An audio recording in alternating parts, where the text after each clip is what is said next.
మీ చెల్లెలకి అవసరం వచ్చినప్పుడల్లా డబ్బులు ఇచ్చినావు కదా, ఇప్పుడు మనకి డబ్బులు అవసరం వచ్చినాయి కదా, మీ చెల్లెలు డబ్బులు ఇస్తుందో లేదో చూద్దాం పదండి.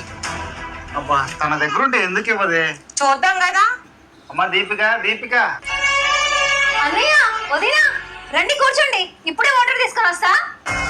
నువ్వైతే డబ్బులు గట్టిగా అడుగు. అరే మనకి ఇవ్వాల్సిన డబ్బులన్నీ ఎప్పుడో ఇచ్చేసింది కదే, ఇప్పుడు మనం అప్పు అడుగుతున్నాము. తన దగ్గర ఉంటే ఇస్తుంది, లేకపోతే లేదు. అన్న, వదినా, వాటర్ తీసుకోండి.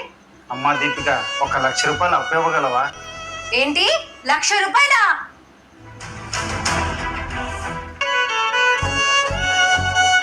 చూసావా డబ్బులు అడగంగానే ఎలా వెళ్ళిపోయిందో? ఎప్పుడు చెల్లి చెల్లి అంటుంటావు కదా, డబ్బులు తెస్తున్నాను అనుకుంటున్నావా? అది జరిగే పని కాదులే గాని వెళ్ళాం పదండి. ఎవరు అపార్థం చేసుకోవాలి?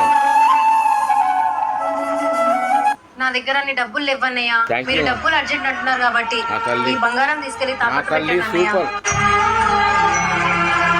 నా కోసం